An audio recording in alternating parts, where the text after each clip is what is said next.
have I been so long time with you, and yet hast thou not known me? You are standing at the entrance to the lighthouse.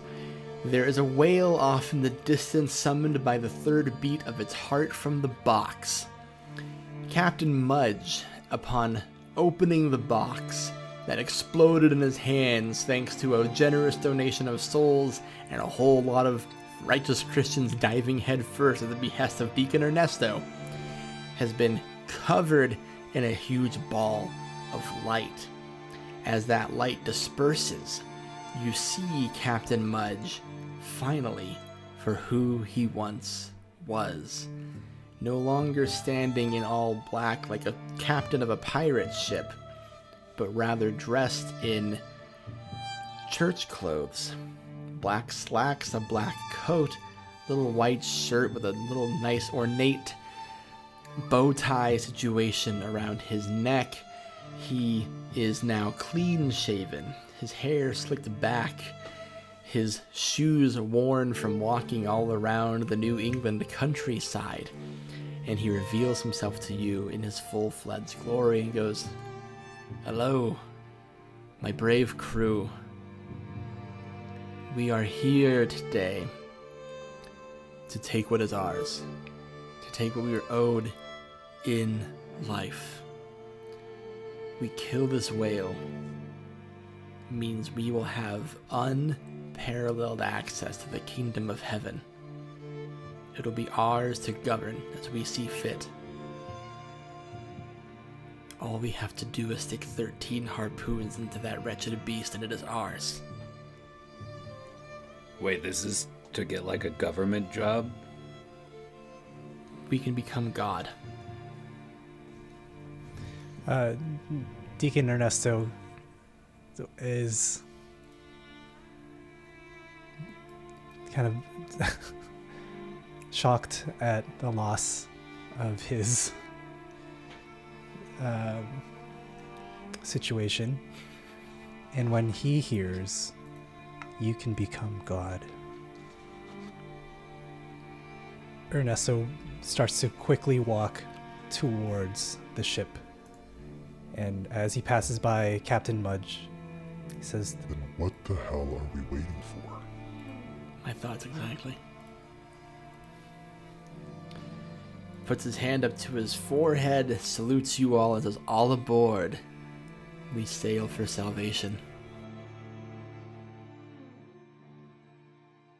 The Admiral's going to do the first selfless thing I think he's ever done in his life.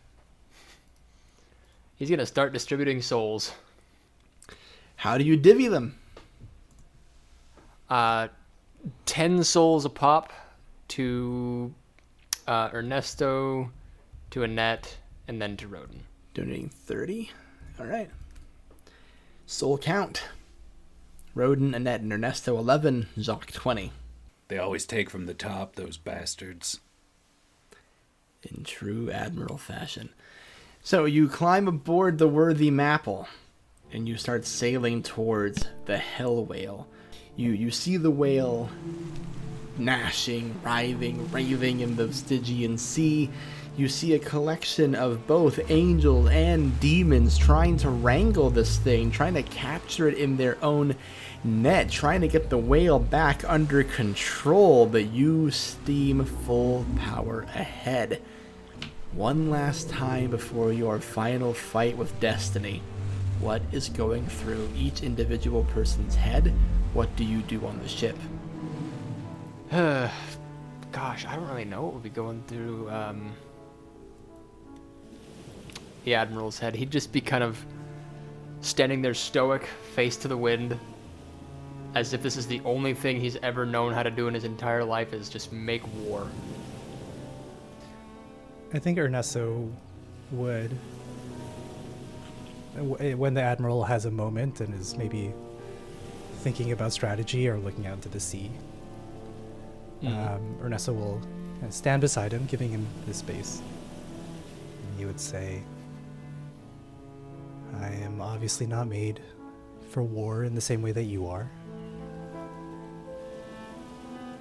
But I would give anything to accomplish our mission. What can I do better, Admiral? He's gonna let his emotions get the best of him, but not the angry kind. He's actually proud of Ernesto for once, for actually recognizing, his authority.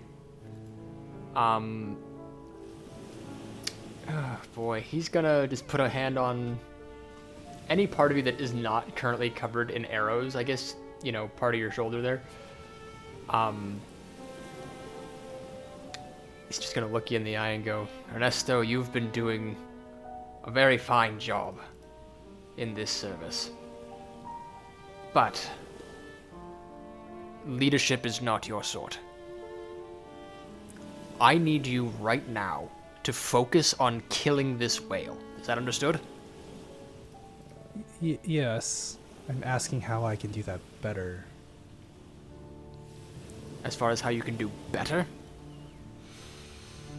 He just kind of pauses and thinks for a moment. Just unleash your fury, man. Don't second guess. You don't let anything get in the way. Not yourself, not your god, nothing. It's just you and the whale out there, boy. Great. Thank you for your insights. And as Ernesto walks away, he whispers under his breath, useless. Roaden is going to light his opium pipe first because, could be the last time. And then I'd like to use the regular move, lean on someone for help.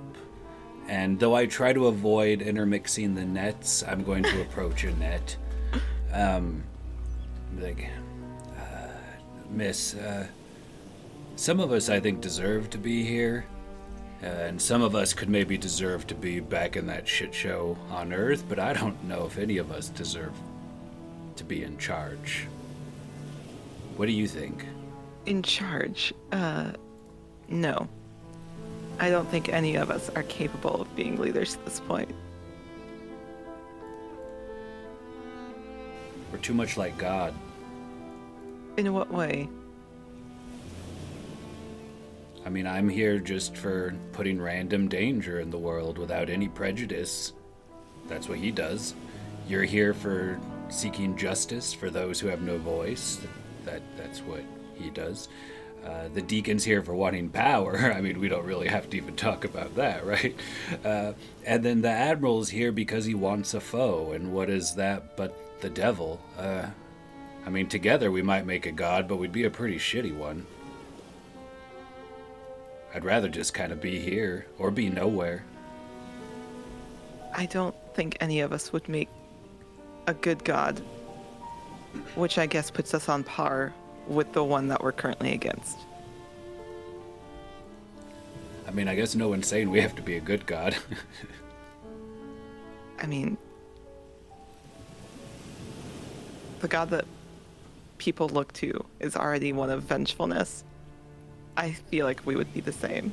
Perhaps a god of war or bloodshed would be the correct term for what this particular group of people would end up being. Maybe we could just be god of whalers and let everyone else just kind of be fucked. I don't know, Annette. I guess we're just gonna do what we're gonna do. Do you not want to kill this one? I wish I cared enough to want, or not. It just more sounds exhausting to be a god. I think if you're God, you then can rest and ignore the rest of the hurt of the world, since that seems to be the staple anyways. Holy You could be an fuck, you're exhausted right. god. I don't have to do anything but laugh at their fucking prayers as they fall to the ground like ash from my mouth. So, Let's kill this whale. You are left alone for a moment, Annette and Jacques, as the people you were talking to find solace in, or to hype up, or talk out of, seem to have come to the same conclusion. Captain Mudge in his new form, stands at the head of the ship, staring outwardly, glaring into the distance at this whale that he's been seeking for so long. I don't say anything to the captain because I don't really like him. I just feel like he's just been a liar from the beginning, and now he just changed what everything's even fucking about, and, you know, good, I hope he leaves. I hope we die, whatever, but I just want to be on the boat. I like the boat more than the lighthouse. That's about it. I think Annette approaches the captain not seeking solace but an understanding, because she now wants to know what he did to deserve this too. Seeing as how he's dressed, she approaches him. Captain. Yes. Did you earn it? Hell? Did you deserve it? I served God every day, Annette. I preached his word, inspired novels. In life, they called me Enoch Mudge. And I dedicated my life to the work and the word and the will. I arrived here. And upon arriving here, all that festered in me was anger. I probably do deserve it for being a fool on Earth for so long, for being tricked, for dedicating my life to something that led to nothing. And I earned heaven, and I'm going to get it. And if I have to kill a whale to do it, I will do so gleefully. How interesting to live a good life and still end up in the same place as all of us. Let's kill a whale. Let's kill a whale. As Annette kind of walks away, and if at any moment Captain Mudge has a wavering, behind him are yellow eyes, and you hear Ernesto's voice. But you are a chosen race, a royal priesthood, a holy nation. They may proclaim the excellencies of him. You who are called out of darkness into his marvelous light.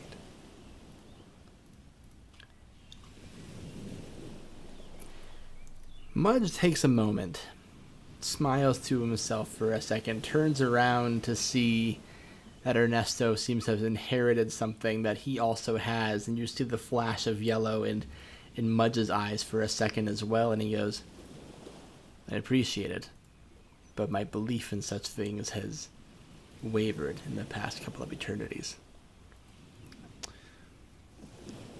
I'm not saying to change that belief.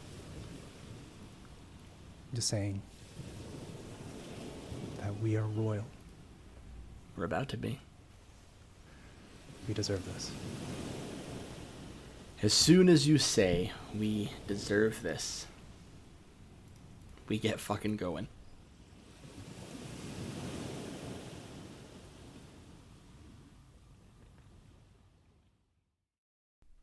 Oh shit, that's right. It's me, your Game Master Grant, really early in the episode to do an ad read. Probably because some crazy shit's about to happen. Let me tell you about some cool things yet again for the last time in Hellwhalers. Let's start with our friends over at the Infinite Tavern. Once upon a time, in a land not so far away, lived the fair folk of the Feywild. But I'm not here to have fun. I like struggling. Get them out of here! Something malevolent has taken over. Lords, ladies, and lieges of the court, Her Majesty, the Queen Rhiannon of the Sealy Court. Something has gone very wrong. I'm nervous. Alright, well, it's only going down from here, baby. Can we do something simple like kiss a frog or something? This won't end well. I offer you protection. In return, I ask. Run. Everybody, roll initiative. What? Welcome to the Infinite Tavern podcast. This is the Fables of the Folk mini arc set in the Feywild. I am your DM, aka Dungeon Mommy, Purna. Are you all ready to play some D&D? Hell yeah! Let's go. We love our beautiful friends over at the Infinite Tavern. We're super stoked for their upcoming mini-series playing around in the Feywild. It's something that's going to be a baller-ass time, and I am stoked as hell about it. It's going to be starting up here pretty soon, like about a week. First week of December, you're going to start seeing that one come through. Go check them out. They're Crit Award winners, for crying out loud. And speaking of Crit Award winners, how about our friends over at 5 GMs in a Trench Coat? 5 GMs in a Trench Coat is back, and this time with Season 3, as GM Tanlin uses Dungeons & Dragons 5th edition for her story. Imagine the stench of fear, of sweat and of blood, cold stone beneath your palm as you feel your way down an impossibly dark and endless hallway. Here there's as much fear as there is isolation, and as much hopelessness as there is violence, or at least fantasies of it. Join Callan Omoris Caldwell, played by Adam Gonzalez, Reen Sato, played by Kim Siyuki, 2.5 Horns, played by Jesse Espinoza, and Onder Madison, played by Tanner Sherlock, as they navigate the kingdom of Miltant and the horrors that await them. So you guys hear, like, an alarm bell, like, fucking, all the doors go, shadunk, and then you also hear, like, coming from the ceiling.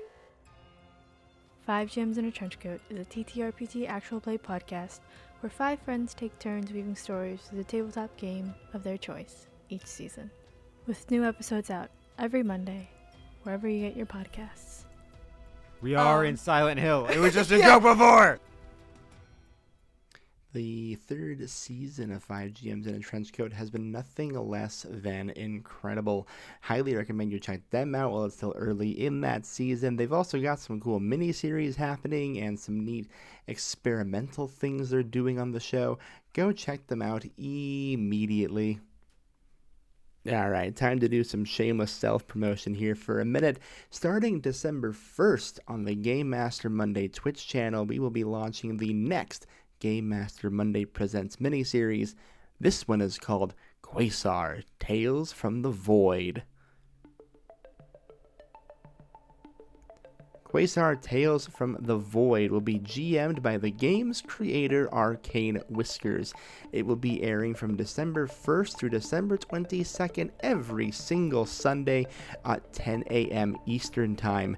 The series will star Abby, who you may know as Nuff of Abby, Kat the Dungeon Master, Kaz Pingu, and our good friend Zoop. That again is airing every Sunday for 4 weeks starting on December 1st, 10 a.m. Eastern Time on the Game Master Monday Twitch. And just as an added bonus, every single episode will be raising funds for the Palestine Children's Relief Fund. Hope to see you there.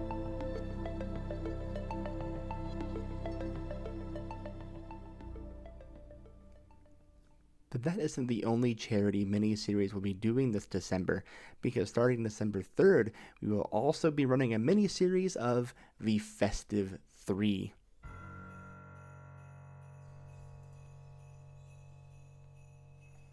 The Festive 3 is a D&D 3-part adventure created by Boss Jellybean.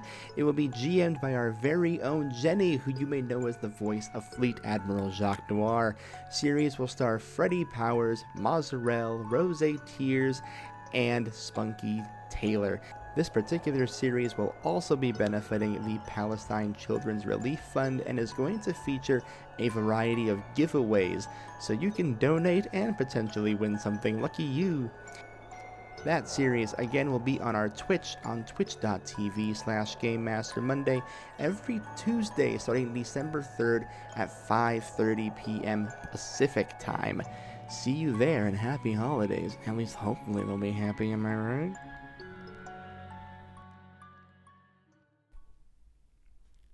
Lastly, last self-promo here. If you've enjoyed our Hellwhalers series, and I have to assume you have because you're here listening to the last part of it, we're going to be hosting a little Q&A with the full cast on December 12th at 7 p.m. Pacific, also on our Twitch channel.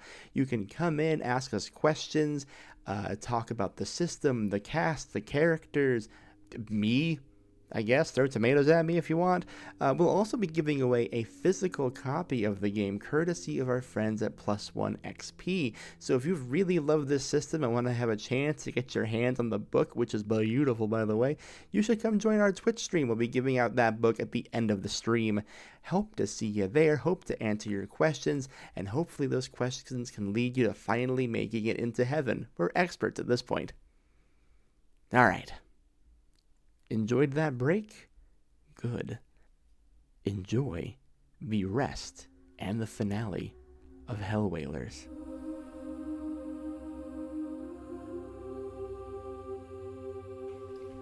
So, first things first, the whale, before you even realize you were up against it, comes and rams up against your ship.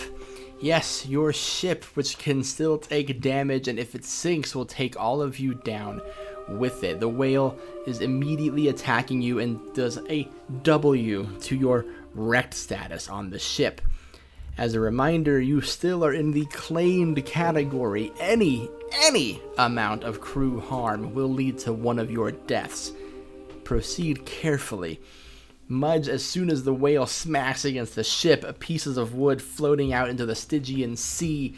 You see the whale for what it is, this huge, giant, glowing white being. It has beautiful, piercingly blue eyes that shimmer and sparkle with the reflection of flame inside of it. You feel like that whale can see down to your very core, your essence, everything that makes you you at a spiritual and anatomical level, and it is pissed at what it sees.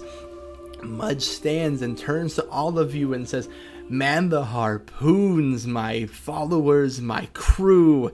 Let us take what is ours." I am curious whether a deal would be on the table to trade X amount of souls for crew health. I recognize 1 for 1. We can clear that pretty quickly. So deals are always on the table. Ernesto will go to the center of the ship, and he kind of manifests that gold cross he had wielded earlier, but this time it has no jewels. It stands empty. But he still sings out praises and glory to God, ? But he would like to trade some souls to heal us up. That's kind of, he's ideally using stand against evil as a strong move, but instead of resolving a knot, to give us a bit of buffer. I'm going to take the soul for the strong move first. I'm going to drop it in a 10 to start off. 10 sounds good. Voice in your head appears. Unclear if God. And the question is asked of you. Deacon, what is your own safety worth to you? It's paramount. That's why I'm doing this. Yes, it is. Paramount to the point where you would surrender all of the souls in your cache to me? If that would clear the debt, I would. A rush of cold wind blows through your priestly garbs, your deacon's outfit, your jacket that you recently stole from a guy. And when you pat your pockets, you find no souls. You are down to 0. And a voice whispers, "The debt is still owed, but the debt is less." Whatever weariness that you might have been feeling kind of lifts up, and you can see Deacon Ernesto pull what looks like a wafer or a host full of this like weariness, and he eats it. And then that's when the wind kind of blows through him. Yeah. Taking on a burden for all of your sakes, if you will. I believe Jacques would be the next one to act here. He would, begin prepping his soldiers for war. He's kind of hyping everybody up. He's starting to load up the harpoon gun, starting to get this whale into his mind. He is loud, brash, and in charge, and he's gonna do whatever he can here. And what is that? Well, he's gonna start grabbing a harpoon gun, and he's gonna start getting to work. Spending a weapon Let's fight this supply whale. to shoot the whale with a harpoon. Mm-hmm. You do so. You fire the harpoon. The whale screams like a person. Just howls into the night. It hurts. You see the harpoon sticking out of it. You see a gold liquid pouring out of it. And you hear Mudge at the top of the deck scream, "That's it. That's it. We keep firing. Do not stop." I'm gonna rip a page from the Deacon's prayer book and light it in the lake of fire to light my opium pipe with this nice side silhouette cinematic view. And then I'll spend a weapon supply to aim straight for the goddamn eye. And I'm gonna wipe some of my angel blood that's all over me on this harpoon just to remind it of home. Because even if we die, I'd really like to blind it so it would never forget me. Beautiful. In a brutal kind of way. You throw the harpoon directly into the whale's eye, like a javelin tosser. It pierces. You see the blue of its eyes drain out, leaving only the black surrounding iris, whatever, left to fill the gaps where color once was. Beautiful. I am going to take up one of the harpoons. I beeline it straight for it, straight to the harpoon. I'm not going to shoot for the eye because that has already been claimed, as well as that makes a lot of sense. However, I am going to shoot around the eye. I kind of want to shatter the eye socket is what I'm looking like. It may take me a couple of turns, but I'm looking that way I can hit its brain. I see. So I'm going to aim and use weapon supply and aim for somewhere around the eye socket. Cool. You launch your harpoon, and again with perfect aim, as if you think it, you can be it. You hear the sound of breaking chandeliers, breaking stained glass, breaking monuments built to a Virgin Mary, perhaps, as the eye socket shatters around the whale. If it could look and see you and hate you for what you did, it would, but not on this side of its face anyway. In retaliation, the whale starts to zig and zag around your ship, moving at speeds you have never seen before. It might be a whale, but it can still carry itself however it deems. That is the position you find yourself in this round, a fast zigging and zagging whale. Since the whale is zigging and zagging, it's hard to get a bead on it. Ernesto's very familiar with his wounds at this point, so he runs to the front of the ship, to the furthest tip that he can, and he pulls out all the arrows at once, so that another barrage that attacks an area rather than a single point goes towards the whale. So he'll use a weapon supply to essentially attack the whale. Hopefully the narrative will help here. Narrative is cool. Mechanically, Yeah. It's a little bit different. Fair. You do that, and the whale is moving so swiftly that the water starts to rack up against the boat, dislodging those arrows. With its good eye, it looks at you and furrows its brow and continues zigging out into the ocean. You lose a weapon supply. We can't let that whale get away. So the harpoons, they have like ropes attached to them, so we can like hook it to the ship, Yeah. right? You know, like whalers have. Like whalers have. So he's gonna try launching a second one at the whale. If we can, I want to also try to like start tying, like, I guess the ropes to the ship to kind of see if we can't like drag the ship along to try to follow it. Sure. Spend a weapon supply to do that. Yup. You fire. And you don't hear the scream of a hell whale. You don't hear the piercing of flesh. You hear a splash in the Stygian Sea. You miss. Oh no. You lose a weapon supply.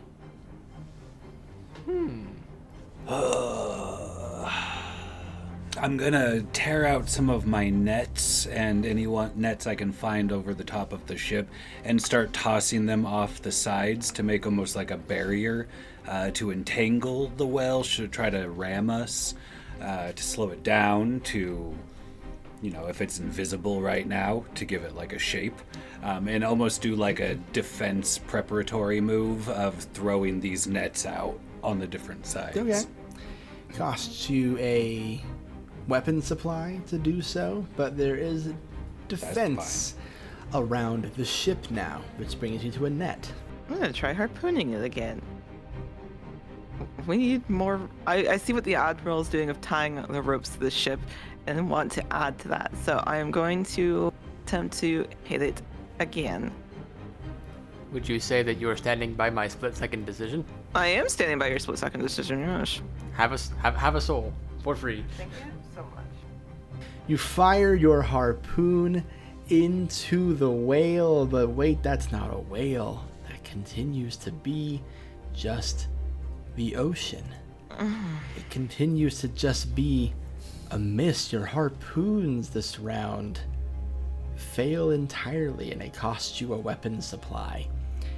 And then, in the midst of all of this, the whale breaches from the ocean, flooding your ship. You are now surrounded by the very waters you've been told to avoid your entire time aboard. You see James start to float above the liquid so he doesn't touch it. You see Captain Mudge's shoes start to dissolve under you, and he turns around and says, "We're gonna need to deflood this ship." Allow me to introduce you to a new knot. Your ship is flooded. And every turn you don't resolve that is 1 damage to your seaworthiness. Ernesto has no souls left. Ernesto has no souls left. Yeah. Is the whale more visible? Yes. Yeah, okay. It decided to breach, so it is very close and very hittable. All right.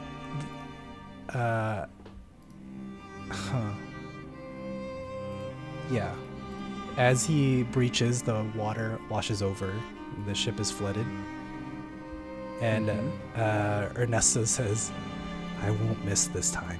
And he does that same tactic again with that barrage of arrows, hopefully hitting with the full length of the whale. Oh my god. Costs you a weapon supply, but the arrows do hit this time. Okay. Your arrows, as they soar, turn into the visage of harpoons, piercing the whale. It does damage to it. The whale feels its screams in agony. You can almost hear it start to pray to itself. As Ernesto starts to hear that, he quietly says to himself, "Don't pray to yourself. Pray to me." I want to try to spend a soul to give us a bit of an advantage here, if possible. I am gonna try to raise morale by asking someone to act now. I'm kind of hoping that's like giving someone else kind of like a free action this turn, dealio. Can I ask Ernesto to act now? To have him pick up a harpoon and try again? I'll let you do it for 2. Fair enough. 2 souls it is. Spend 2 souls. What do you say to Ernesto? Ernesto, I need your help. I need you to grab that harpoon gun and aim for the whale's belly. Center mass. Once you do that, I'm going to tie it to the ship, and we're going to get some better leverage and try to control it. I need you to do this. As you're explaining it and you're like, shoot center mass, Ernesto kicks up the harpoon gun and he shoots it. And he doesn't realize that you haven't tied the end yet because you're explaining it. But I would imagine you're like quickly doing that as he's explaining. Yeah, he's gonna immediately act as soon as you're up there. Yeah. Shoot. You fire another harpoon into the whale. It hits. It works. How exactly close is the well to the ship? Up against you. It like used itself to flood the ship. I'm gonna spend a point to let an enjoyable moment linger, and I'm gonna run by the captain, whatever his name is. I don't even know who he is anymore. I mean, he doesn't even look the same. But is his flaming hell sword still visible? Yes. If able, this is how, let me know if what I'm imagining can work. I would like to run up and take his sword and leap off the edge of the ship onto the back of the well while yelling at all of them, get the fucking water out, and land on the whale to just stab. I will allow that. Yeah, why not? Let's get weird. So, it's the last episode, baby. Who cares anymore? So, you steal the sword from Captain Mudge. He turns around, he freaks out, he looks around, and just before he can do anything about it, sees you leaping onto the whale, screaming at everyone, start getting the water out. Yeah, I'm gonna attempt to help bail this water out, because if we go down, even if we beat this whale, if we go down, it doesn't matter. So I'm gonna attempt to try to get some of this out. How I'm doing so, though, is I want to look, we're on top of the ship, I want to look for a broom and start trying to, like, sweep the water off the side. Like, she is actively working to push as much water back as she can. Like trying to clear up your driveway after a rainy day. Yeah, exactly. You grab a push broom from the lower decks. One of your jobs, of course, is to swab the deck. And you start swabbing. You're pushing that water out back into the sea. The knot goes down. The whale makes its turn. And the whale surges with unholy might. A new realm of actions and damage it can be done opening up to it. You see it start to shift and change. It grows bigger. Its skin grows thicker, at least for the moment. It stares at you, opens its huge gaping maw. You see a bunch of souls flutter out of it, as if they were just clinging onto a tooth, hoping for the day it opened its mouth, and roars menacingly at you.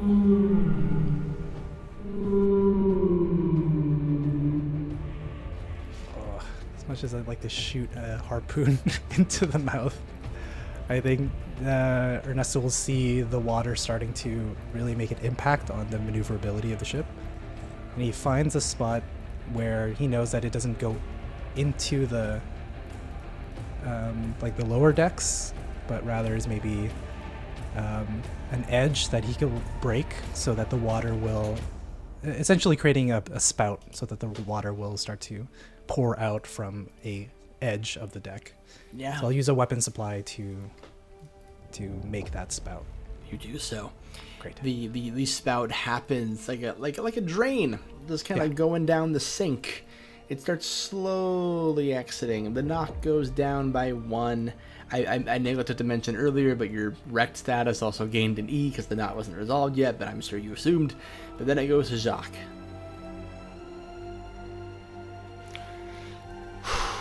He's gonna finally do his fucking job that he was hired to do on the boat.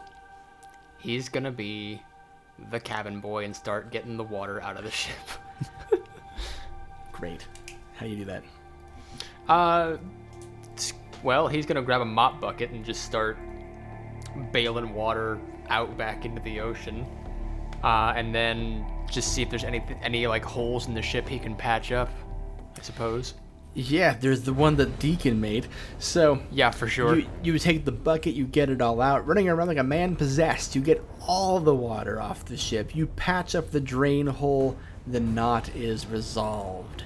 Yay! Which brings us strictly back to whale time. Can I see its blowhole from its back? Yeah, you're on the top of the whale. You do see the blowhole, the fire escaping out of it whenever it tries to breathe or open its mouth.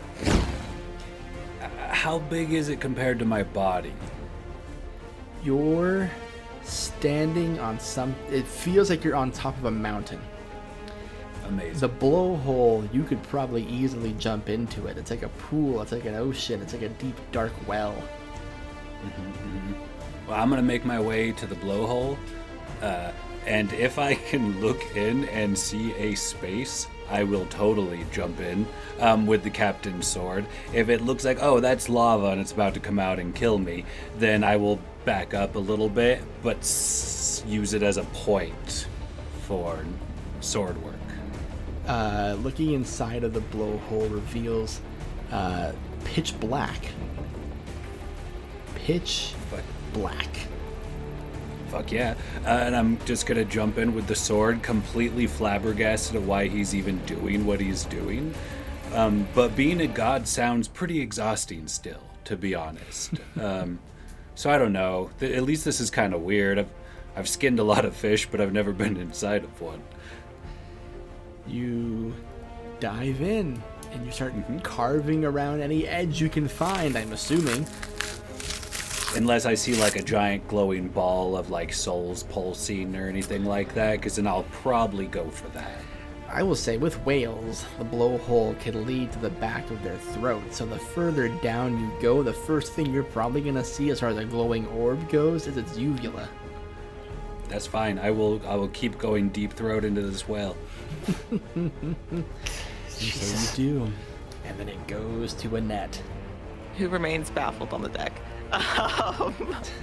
Having watched this, did he just jump in that whale's hole? I think it's a momentary pause of recollection what has happened. Okay, great. And I'm gonna shoot the whale anyways. I like looking at the water, looking around. I'm going to pick up a harpoon and attempt to shoot again. You attempt to shoot the harpoon, and it ricochets off the whale this round. Ooh, interesting. Okay. Tragic. The whale turns its good eye towards you all, the sailors. Well, except for you, Roaden, you're kind of inside of it.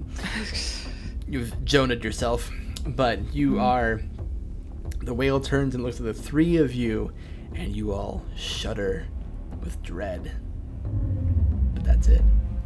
Can we endure dread? Will that change how we move? Yet to be determined. Deacon's lived with dread all his life, as perhaps we all have. He shudders, and he realizes that no one will save them. So he aims a harpoon into the eye. In this case, he's kind of waiting for the whale to blink, and he wants to stitch that eye closed. Fuck.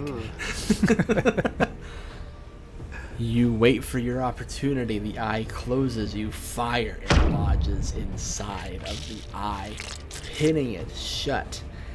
The whale has had both of its eyes damaged now. Okay, so seeing the ship is, not currently being flooded, seeing that he's patched up damage, seeing that the whale is still suffering, but not down, just he's getting the better of his emotions again. Like, how many fucking harpoons does it take to kill this fucking thing? You hear Mud yell, I told you, 13. Fuck you. I'm just gonna go ahead and launch another harpoon. You do so. Where do you aim it? So we got both eyes stitched up. We're still gonna just try shooting for... Let's try the tail. See if we can stop its movement in any sort of way. Yeah. Your mission to wrangle this whale, because you still gotta eat it. pierces the tail with the rope attached to it. You finally have one rope coming out of this guy. The whale splashes its tail in the ocean trying to dislodge it, but it just stays in there. Roaden, you're dangling by a uvula inside of a hell whale. Mm-hmm. As he plummets or slides or moves as the whale body is kind of ongoing moving, he remembers like playing on the coast as a child and like the sounds of the birds when the whales would come to the cove, and how growing up near the sea was like what made him fall in love with it. And in this moment of trying to kill this precious thing, he kind of wonders when that changed, but not enough to care.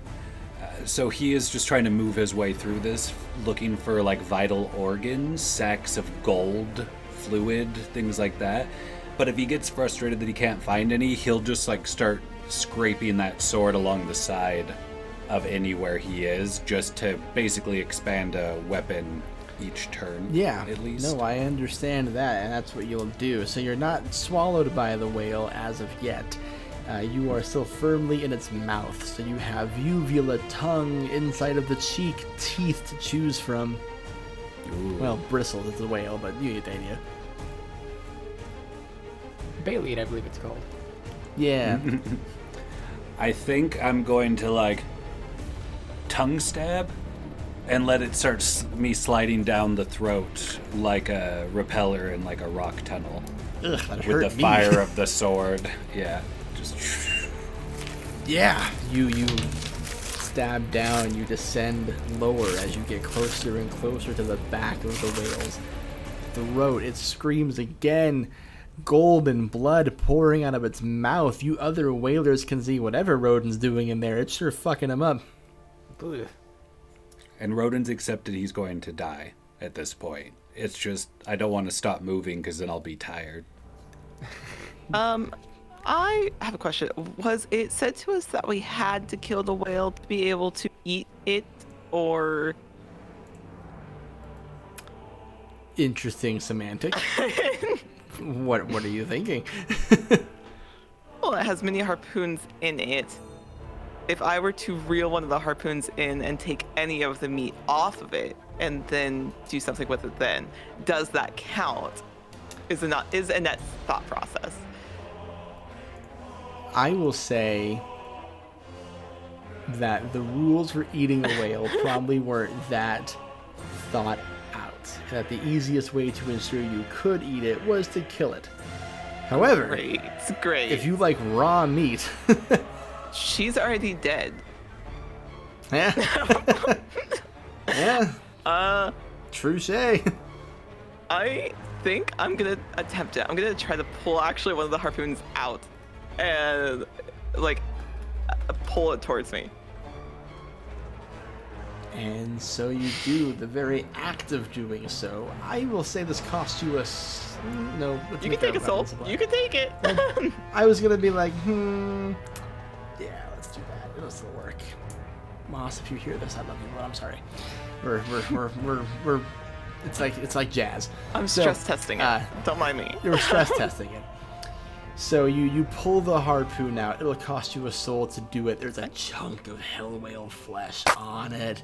It's a pretty good chunk too. Like when you put your fork in the pasta, you twist it for a second, and it's a big like cartoonishly large situation.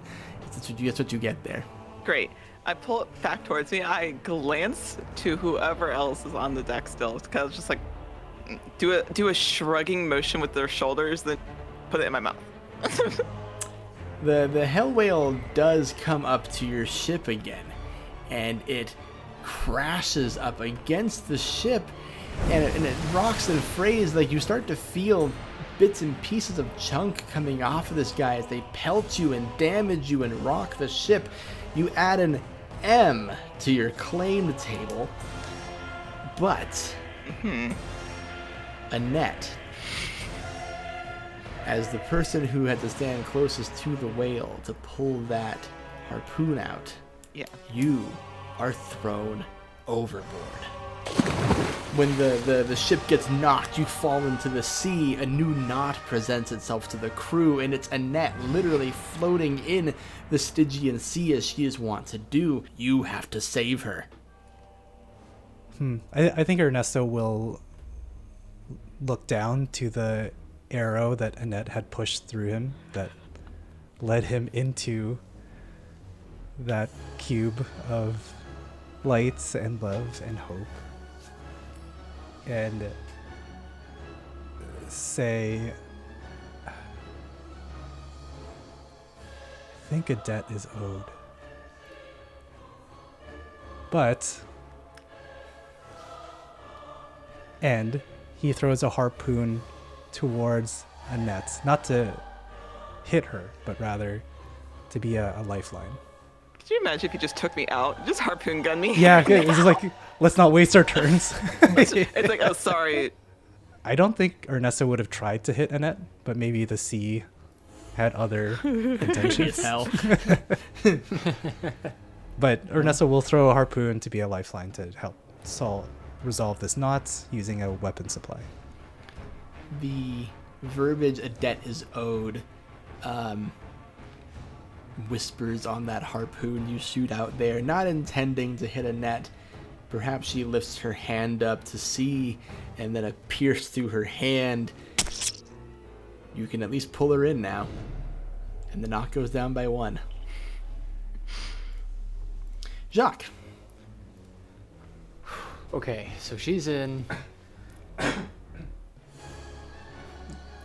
Fuck, you're still in the whale. Again, God. distance not a thing. Yeah. What I know, Roaden I know, does I know, is Roaden's I know. decision. I know. I'm just trying to decide what the fucking Admiral would think he would do. I think the Admiral would try to just take count of how many fucking harpoons are currently in the whale, because to him this is now a numbers game because he knows the exact amount. So he's just gonna like grab a harpoon and follow Roaden's lead and just have a whole bunch of them with him and just start trying to like jab them into the whale one at a time. I will tell you, you have 9 harpoons in the whale currently. That's a few. We still need 4 more. So you're choosing to attack the whale? I'm choosing to attack the whale. Harpoon goes into the whale, and it shrieks and screams, a desperation coming through.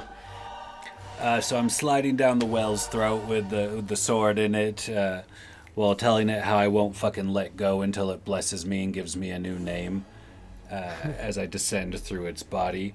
Am I aware that anything's happening outside of the well, specifically to Annette? Like, are we bound in our torment? Yeah, I would say If you're... not, that's fine. I would say you're interlocked, but I'll even give you the extra benefit, because I don't know about you, but when my tongue hurts, I open my mouth and scream. So when the whale pierces and gets hit by the harpoons and you see the mouth open periodically, you do catch a familiar female form floating out in the sea. Probably can't do anything about that. Way in here in this whale mouth. I'm sure the Admiral would have helped her. Being out there, like, right next to her.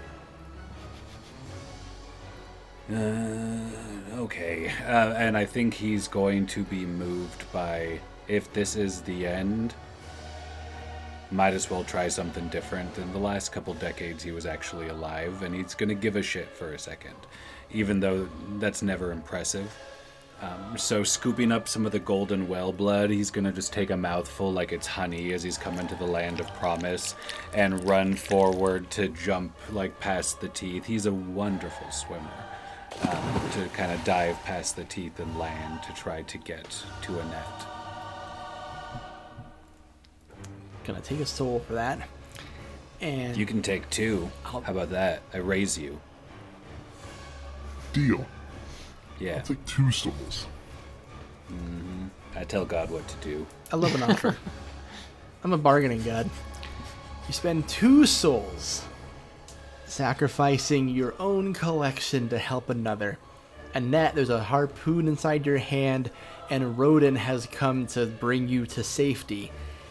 Now the question is, does Annette want to live? That's a great question, actually. She, up until this point, has not cared. Because she knows she's earned it. This is what she has earned. This is what she has literally worked her entire life to be here, and understands that. However, she, even with the harpoon in her hand and the momentary shock and pain as it's there, and then looking to see that somebody else has jumped into the water to attempt to save her, it reaffirms the idea that we are our own salvation and we do not need a god.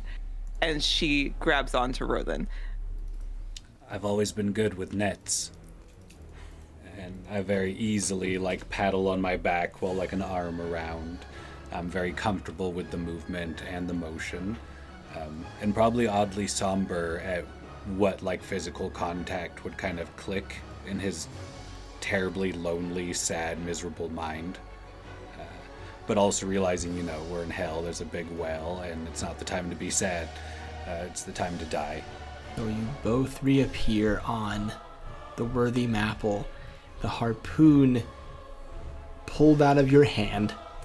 You are now safe aboard again, no longer knocked overboard. Which brings me to the whale's turn, as it takes on one final form, taking the size and shape and mass of what could almost be considered a planet. It sits in the Stygian Sea, menacing and imposing. Its eyes turn a bloodshot red color. You feel the gravity and the weight of what needs to happen now. Its skin turns a sheer black, a black that's dark to the point where color can't even reflect off of it. The kind of monster you would read about in a book, per se. And this now stands before you. I guess where Ernesto's standing after helping pull Roaden and Annette out of the water, it kind of looks like he's staring into the night sky. It's just overwhelming. And he thinks back to how this is how prayer feels like. He grabs a harpoon and he just throws it into the void. Just not really knowing, what will happen. Into the void it goes. The harpoon misses. And it costs you a weapon supply. Yeah, okay. I'm still in the whale, right? Yes, you successfully leapt onto the whale, stuck the harpoon into it. You were hanging on to it like a pull-up bar. I'm trying to shimmy from the harpoon over the rope to get back to the ship, if I can. That'll cost you a soul. I'll go ahead and spend it. You do so, and you are back on the ship, safe and sound for now. I got all the way into the well, about to go down its throat, and then I had to come all the way back out here because nobody can do their job. God, I'm tired. I still have the flaming sword. Still have it. If you brought it, you have it. All right. I don't think I'm going to try to jump on this void. So, if possible, I think I will use a turn in Souls to run around the ship and try to, if anything's on fire, put it out. If anything's actively, ropes coming undone, tie them down. Not try to fix anything, but to prevent more things from breaking easily. Since I don't really trust throwing anything at the dark void well. I was really deep inside a god's whale, and like I just have a unique perspective now. Tell you what, if you give me 2 souls, I'll take an E off your rect. You know what? I'll do that for you. I'm gonna have to talk to that Jonah guy, because he and I just have a lot in common now that most people just wouldn't be able to understand. We'd probably get along swimmingly, but that's only if we get out of this. If you ever find Jonah. So, you fix up the ship a bit. Annette, what do you do? I first give the Deacon an acknowledgement nod of like a thank you without words. And then take the harpoon that was through my hand and throw it back at the whale. Kind of taking out any hurt and harm that was done on me out on the whale. I'm not going to take it out on the Deacon. He didn't mean to hit me, I think. I hope. And then she throws it. It's a hesitation of, I don't think. Later problems. And then I turn and aim it towards the whale. The harpoon reaches the whale, but it once again bounces off of it. The whale, now this well, not ungodly, but godly size, if you will, jumps at the ship, inflicting massive damage to the hull. It's a good thing Roaden took the time to strengthen your defenses, because you are now taking 2 points of seaworthiness damage. You are now at WREC on that table. Is the whale back to its default state, or is it still this planetary? Still the same size. Still the Harpoons same size. didn't work last time. Okay. But maybe this time. I think somebody's got to try, so we can know our options. As the whale hits the ship, the last thing that goes below the water is its tail, and Ernesto will throw a harpoon kind of desperately, hoping that it'll do something this time. So I'll use a weapon supply there. It does. You pierce the tail, and the tail stops going underwater for a second, and almost as if the harpoon itself is pulling, the rest of the whale comes back up, angry, staring you down. No longer having eyes, you broke them pretty sufficiently, but red piercing dots looking at you. Okay, so I'm safe on the ship. Whale still has to fucking die. I'm pissed off. Let's kill the whale. Grabbing yet another harpoon from my cache of weapon supplies. Doing the only thing I really know how to do in this situation, single-minded focus. Gonna shoot it. You fire the harpoon, it pierces the whale. The rope is attached. It screams, it cries, and Roaden, in your head, a begging, a voice that you haven't heard before, saying, "You do not know what you do. Please stop." Was the golden whale blood delicious? You tell me. Yeah, it was so fucking good. How close to the ship is this whale at this point? It just jumped and attacked your ship and did direct damage to it. It's right next to it. Oh, I want to jump back on this asshole now that I came and saved the day. I would like to leap back into the hole, into the mouth, onto the head, wherever I can, and then I'll probably use a weapon point to hit it with the sword I took from our useless captain. You leap, you stab, the whale shrieks and cries and writhes, and more begging pierces through all of your heads, being like, I'm gonna tongue the wound and like drink directly from it. Yeah, you do it, for sure. And so fucking good. Annette, you will see it first.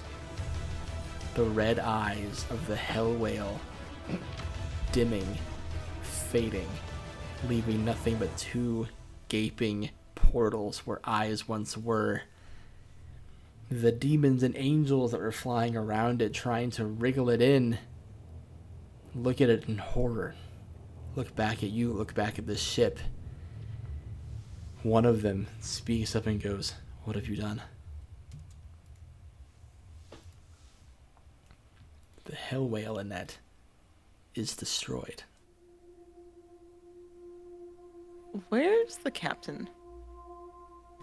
Captain Mudge is at the front of the ship, running down towards the whale, pointing at it aggressively, being like, "Annette, reel it in, reel it in.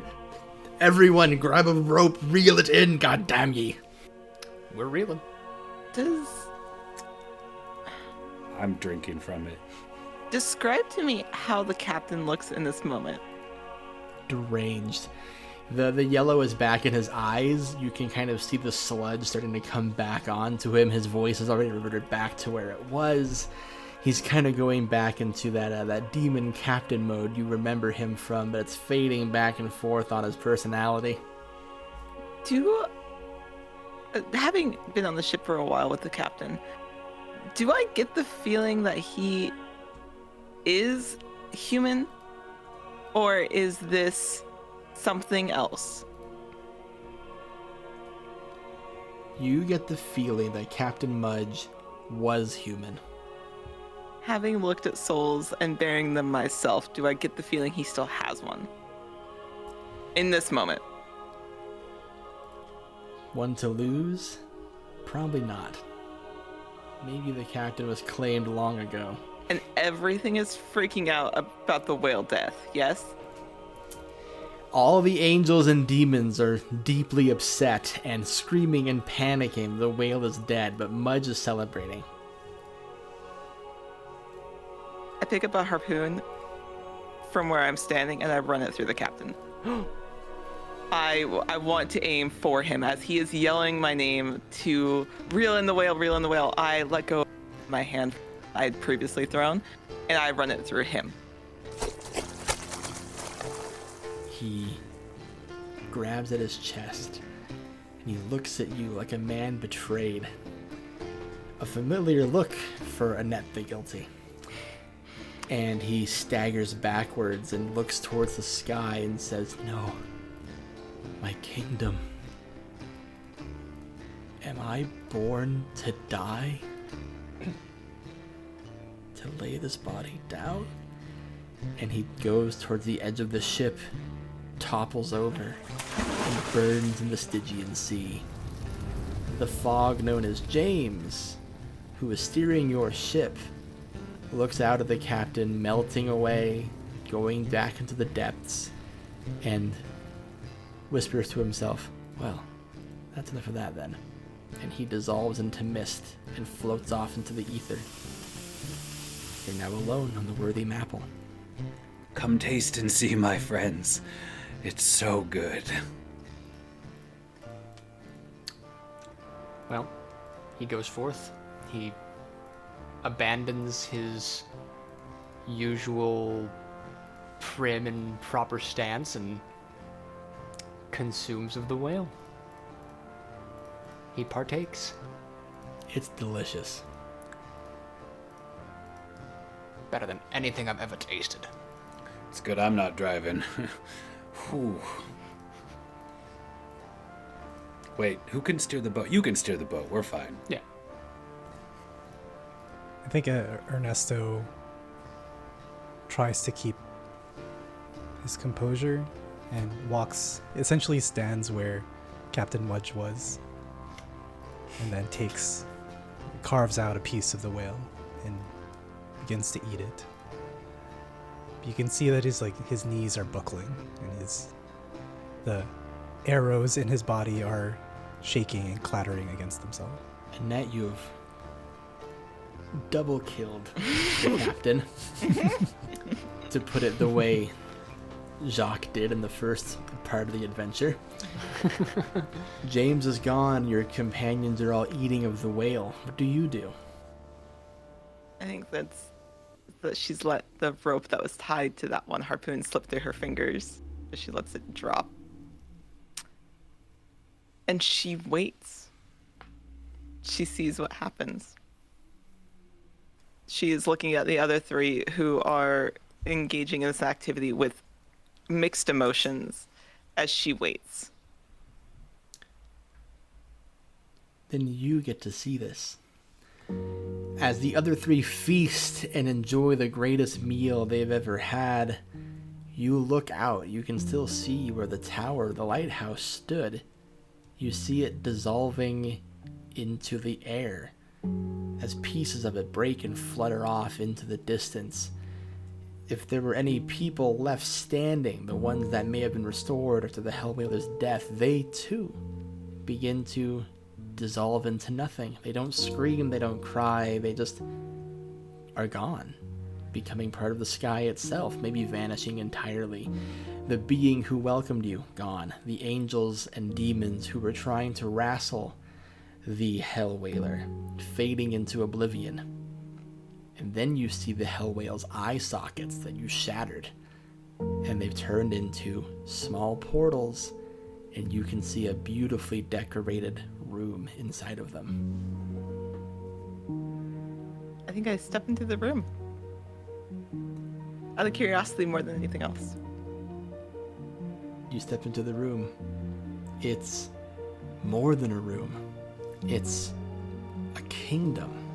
A large scale, beautiful city of whites and golds and ceruleans, pearly gates, beautiful walkways. It is also completely empty and falling into ruin and decay. Pieces of this place are also dissolving and evaporating. You walk through the hallowed halls and buildings of this place, seemingly built to house millions, billions, all of the human race even, but finding nobody, no one, not even a person in charge. What would you be looking for if you ever made it here? Confirmation that the people she took out are not here.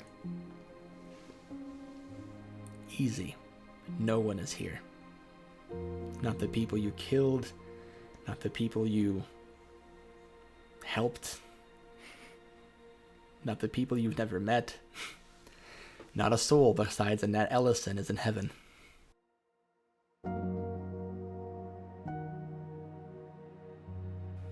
Heaven is empty, and I am the least deserving. As that revelation comes across your mind, Annette, you look at your fingers, and they are dissolving.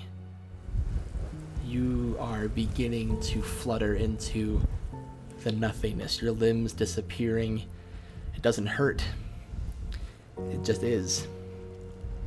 The last piece of you, your head, your mind, your thoughts, is the last part of you that goes before you become truly nothing. What goes through it for the last time? I think the last thing on her mind is the thing that she has echoed since the beginning. I should have done more. You three are eating the whale. Who is most likely to look up and see Annette walk into the eye socket of the hell whale?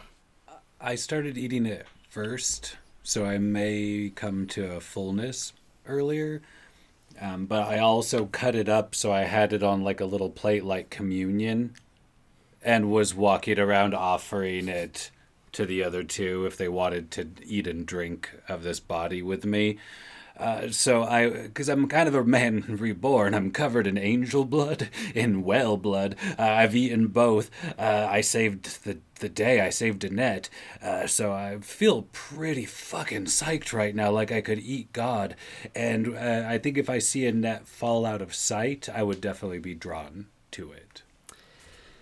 You do. You see Annette fall out of sight, and you walk in.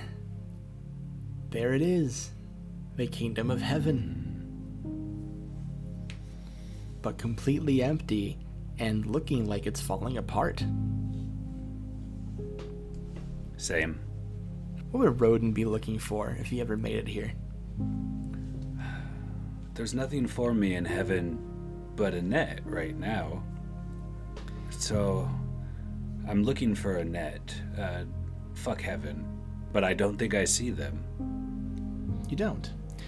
You search high and low. It's hard to grapple with what time is in the afterlife. So you could have been here for 5 minutes. You could have been here for another eon looking for her. But nothing ever came across. Nothing ever revealed itself. You've only seen this place get smaller and smaller the more time you spend in it. And when it becomes clear you're not going to find what you're looking for, you look at your nets. They've been gone for a while. They've dissolved. You look at your hands and your feet and your arms and your skin. The holes are gone, but so is the hands and the arms and the feet. Your movement has been stopped. You're turning into ash, flying into the air like in a forest fire. You feel your neck start to go. The thing where your voice was held, and then it's the chin, the mouth, the nose, lastly the mind. What is the last thought of Roaden the Weary? I don't know. I wasn't that impressed. And there he goes. Fleet Admiral Jacques Noir and Deacon Ernesto Alon, two people with at least a modicum of authority in life, now sit in a whale missing their two companions. As is customary of those who are in power, they may be at the top, but they're at the top alone. The Admiral does not regard the Deacon as an equal. I don't think he ever really had.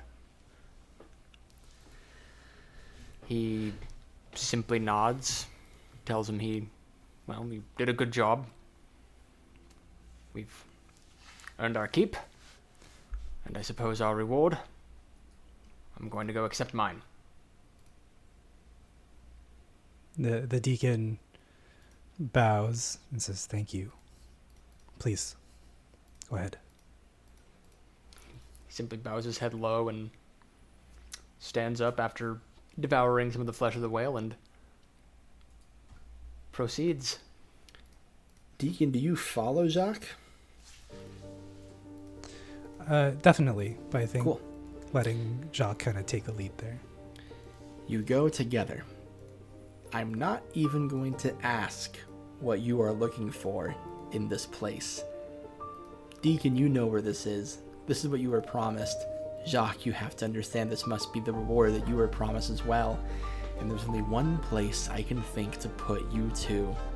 As you wander through this abandoned civilization, this monument to righteousness and glory, or what it should have been, you find a large stone building carved of the most beautiful blocks and bricks and rocks, some you've never even knew could exist. You enter, and you find an all-gold throne, the very seat of God. Who sits in it? Ernesto will take an arrow and stab it into the Admiral's foot, into the ground. What do you do, Jacques? Well, he's gonna scream out in pain and anger, as he always does. You bastard! You would take what's rightfully mine here at the end? Yours is blood, and war and steel. Mine is heaven, Admiral. From God's throne room, you can see all of heaven and hell. As you look back on the place you once came from, you see every devil, every angel, every inhabitant of hell dissolving and fading into oblivion. You can see earth unchanged, unmoving, your actions seeming to have done nothing there. But hell itself is disappearing. You all saw the buildings in heaven disappearing, and yet you trudge to your reward. Ernesto, do you take your seat? Oh, absolutely. I'll start with you, Jacques. You watch what should be yours be taken from you. and you see the arrow in your foot start to dissolve. You see the foot go with it. You realize quickly your body is going into nothing. You might have the time for one final act. What is it? I want to make sure that this bastard who wronged me does not get his reward. I'm gonna try and grab him. Ernesto, a disappearing Jacques Noir is grabbing at you. Ernesto takes another arrow and uses that sharp arrowhead to cut his hand off. The part where it's like starting to fade. And he says, "Those who live by the sword die by the sword, Admiral." What is the last thought of Admiral Jacques Noir? It should have been me. Ernesto, you walk towards God's throne. You get so close to having it to yourself, the last man in the afterlife. But before you can make the move to sit, you see your lower half is long gone. Your torso beginning to fade, the arrows finally out of your body. You look on through the windows, the portals of heaven and earth and hell, see what was so close to being yours, and think one final thought. Ernesto is full in his delusion. So even without a lower half, he still does the action to sit. He sees himself full, and with tears of blood, he says to himself, "Well done, good and faithful servants. You've been faithful over a few things, and I will make you ruler over many things. Enter into the joy of your Lord." And Ernesto Alon disappears from eternity. All of heaven eventually meets the same fate. All of hell vanishes. In the place where they once stood, dark rooms, complete nothingness. Those who will die on earth will merely just do so. And that is the story of the Hellwhalers.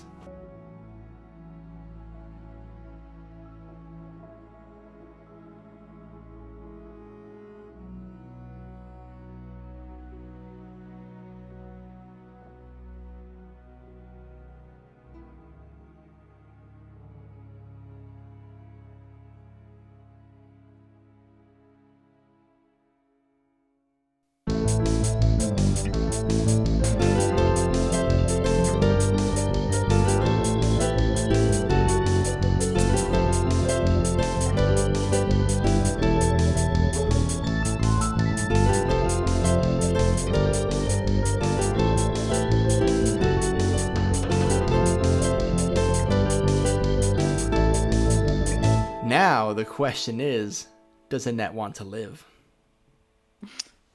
That's a great question, actually.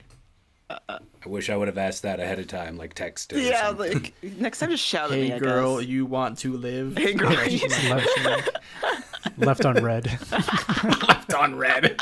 Just a thumbs up emoji.